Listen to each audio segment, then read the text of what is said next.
भारत ने ऑपरेशन सिंदूर के तहत 9 आतंकी ठिकानों को नेस्तनाबूद कर दिया है। इसी के साथ ही भारत ने ये जता दिया है कि किस तरीके से इंडियन आर्मी सशक्त है और पूरे मनोबल के साथ में आतंकी हमलों को तबाह करने की पूरे मंसूबे रखती है। इसी के साथ मेरे साथ बात करने के लिए मेरे कलीग मनीष मौजूद है। मनीष, कैसे देखते हैं भारत के इस कदम को, जिस तरीके से 9 आतंकवादी हमलों के जो सरगना थे उनके ठिकानों को तबाह कर दिया गया है हमारे एयरफोर्स के द्वारा।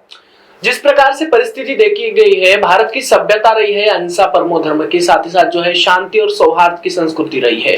लेकिन जब बात स्वाभिमान पर आती है, बात जब देश पर आती है, बात देश की जनता पर आती है, तो इस प्रकार के ऑपरेशन होना भी तय है। जिस प्रकार से परिस्थिति को देखते हुए ये तो जो है पूरा प्री प्लान किया गया था। मॉक ड्रिल भी आज होने वाला है 7 राज्यों में। जिस प्रकार से मोदी सरकार ने ये जो एक्शन लिया है ये काफी सराहनीय है, क्योंकि कहीं ना कहीं जो है बालाकोट की घटना 2019 पहलगाम हमले के जवाब में जो है ये कार्रवाई की गई है। और 2019 की याद की जाए 6 साल पहले, तो 2019 में जो है बालाकोट में जो ऑपरेशन किया गया था, 6 साल हो चुके हैं इस ऑपरेशन को। ये जो है काफी कड़ी कार्रवाई जो है सरकार ने, साथ ही साथ बोल सकते हैं भारत के तीनों नौसेना, जल सेना और वायुसेना की जो है एक बड़ी बोल सकते हैं उपलब्धि है।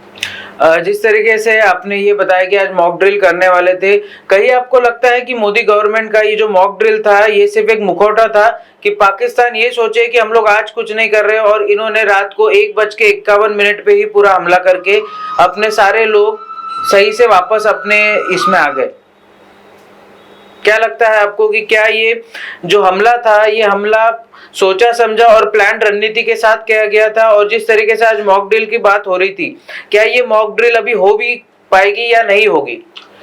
देखिए, जिस प्रकार से परिस्थिति देखी गई है, भारत रणनीतिक तौर पर काफी सशक्त माना जाता है। जिस प्रकार से रणनीति खेली जाती है, और बात की जाए नरेंद्र मोदी सरकार की, तो एक बार और याद दिलाना चाहूंगा 2019 में जिस प्रकार से पुलवामा हमले का जवाब दिया गया था, एक विशिष्ट रणनीति के तहत एक जो है बोल सकते हैं सशक्त प्लानिंग की गई थी। उस प्रकार से जो है आज की भी प्लानिंग हो सकती है। यदा कदा पाकिस्तान अपने सहयोगियों के साथ, अभी तो उनके साथ कोई सहयोगी नहीं है, लेकिन यदा कदा अपने सहयोगी के साथ यदि भारत पर हमला बोलने की सोच भी लेता है, तो ऐसी कंडीशन में भारत की जनता सशक्त रूप से जो है तैयार रहे, इसके लिए जो है ये मॉक ड्रिल करवाया जा रहा है 7 राज्यों में, और यकीनन ये हो सकता है और ये करना भी चाहिए।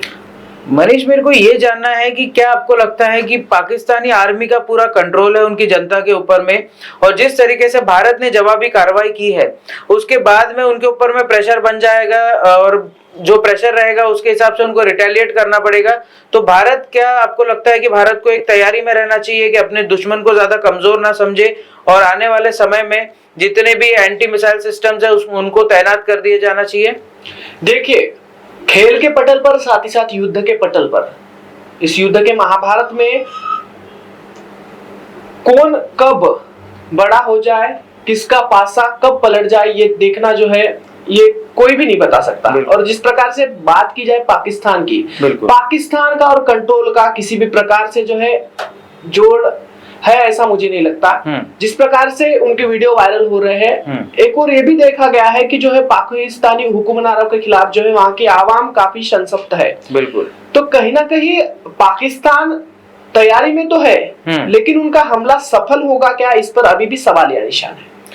पाकिस्तान को क्या इस बार मुंह तोड़ जवाब मिला है? क्योंकि हमने देखा है कि मोदी गवर्नमेंट जानी जाती है, उरी में जो हुआ था उसके बाद सर्जिकल स्ट्राइक की गई थी, उसके बाद में बालाकोट के बाद एयर स्ट्राइक की गई थी। इसके अलावा अगर हम देखें तो अभी ये एयर स्ट्राइक देखी जा रही है, और कई सारे जगह पे कुछ रिपोर्ट्स के मुताबिक ये भी है कि हमारी जो नेवी है वो भी तैनात कर दी गई है ग्वादर बंदरगाह के पास में।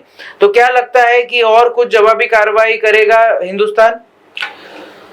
परिस्थिति जिस प्रकार से देखी गई है, फ्री हैंड छोड़ दिया गया है। जिस प्रकार से तीनों सेनाओं को, पूरी आर्मी फ्री हैंड छोड़ दी गई है सरकार द्वारा, तो ये तो जवाबी कार्रवाई ये बोल सकते हैं, ट्रेलर है, पिक्चर अभी बाकी हो सकती है, कुछ भी हो सकता है। ये जो है संभ्रमित सवाल है जिस प्रकार से आपने सवाल किया है। इस सवाल पे ही जो है जिस प्रकार से सस्पेंस बना हुआ है, तो कहीं ना कहीं इसके जवाब में भी सस्पेंस है, कुछ भी हो सकता है।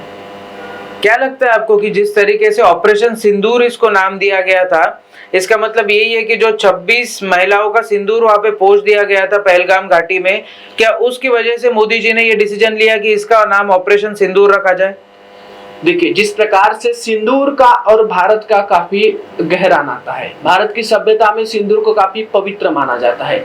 और जिस प्रकार से जो है 26 ऑफिशियल तौर पर तो 26 बोले जा रहे हैं, लेकिन जो है कई लोग यहाँ हताहत हुए हैं। मात्र जिनकी मृत्यु हुई है, जो वहाँ शहीद हुए हैं, उनको तो हताहत हुई है, साथ ही साथ जो वहाँ थे, एक डर का माहौल बना हुआ था। पहलगाम में निर्दोष लोगों की हत्या जो है इन आतंकियों ने की है, और इन आतंकियों का आका जो है पाकिस्तान था। और वहाँ जो है आतंकियों के अड्डे जो है, आतंकियों को शह देने का काम पहले से ही पाकिस्तान करते आ रहा है। 1947 से जब भारत पाकिस्तान अलग हुए थे, भारत पाकिस्तान बोल सकते हैं आजाद हुए थे, तब से ही जो है आतंकिस्तान बना हुआ है पाकिस्तान। अभी जो है चरम सीमा पर जो है आतंकियों को शह देने का काम कर रहा था। और जिस प्रकार से 26 लोगों की नृशंस हत्या उन्होंने की है, उसके बाद जो है भारत द्वारा सिंदूर नाम देना, ये काफी जो है बोल सकते हैं एक सशक्त रूप से नाम दिया गया है सिंदूर, क्योंकि सिंदूर का और भारत का पहले से ही नाता रहा है। सिंदूर को पवित्र माना जाता है। साथ ही साथ आपको पता होगा कि जिस प्रकार से भारतीय सभ्यता रही है, जिस वक्त हम युद्ध को जाते हैं उस समय जो है सिंदूर से ही राज तिलक, या बोल सकते हैं विजय तिलक लगाया जाता है। जी, एक आखिरी सवाल मैं लेना चाहूंगा इस डिस्कशन में। मुझे क्या लगता है आपको कि मोदी गवर्नमेंट ने जिस तरीके से हर बार भारत को मुंह तोड़ जवाब देने पे मजबूर किया है, जिस तरीके से भारत मुंह तोड़ जवाब देता आ रहा है पाकिस्तान को, तो क्या मोदी गवर्नमेंट ने इस बार पाकिस्तान के नाक में नकेल कस दी है? और क्या लगता है आपको कि पाकिस्तान इसके बाद सुधर पाएगा, या फिर से पाकिस्तान कुछ ऐसी हरकत करेगा कि इस बार पाकिस्तान नेस्तनाबूद हो जाए? देखिए, स्वान की धूम हमेशा ही टेढ़ी रहती है, तो इस पर यकीनन ये कहना काफी जो है संभ्रमित सवाल हो गया है कि क्या सच में पाकिस्तान अब सुधरेगा? पहले से ही पाकिस्तान की भूमिका पर पूरे विश्व को सवाल या निशान है। बिल्कुल सही। तो ये जो है, ये इसके बाद भी पाकिस्तान यदि नहीं सुधरता तो उसका हर्षल वो खुद ही देखेगा, उस पर बोलना अभी सही नहीं। जाहिर सी बात है, पाकिस्तान को जिस तरीके के जवाब की उम्मीद थी, भारत ने उससे ज्यादा तीव्रता से ये जवाब दिया है। और साथ ही साथ में सेना ने जो कार्रवाई करनी थी, सेना ने वो कार्रवाई कर दी है। लेकिन सबसे अहम बात अभी ये है कि आने वाले समय में सेना को भी तैयार रहना होगा, क्योंकि पाकिस्तान अपनी आवाम के लिए थोड़ा बहुत रिटेलिएट जरूर करेगा, पर भारत की सेना उतनी सक्षम है और भारत की सेना उनको मुंह तोड़ जवाब देने में कहीं पे भी पीछे नहीं हटेगी। चाहे जल हो, चाहे थल हो, चाहे फिर वायु सेना हो, हर कोई उतनी सशक्त है और हर कोई उतनी तैयार है। लेकिन भारत को कोई भी ढिलाई बरतनी नहीं है। और साथ ही साथ में ये जो आतंकवादी हमले बार बार भारत में हो रहे हैं, उन आतंकवादी हमलों के लिए जिस तरीके का जवाब पूरी जनता चाहती थी, मोदी गवर्नमेंट ने वो जवाब देने में कोई भी कसर नहीं छोड़ी है। ऐसे और अपडेट्स के लिए आप देखते रहिए महाराष्ट्र टीवी 24।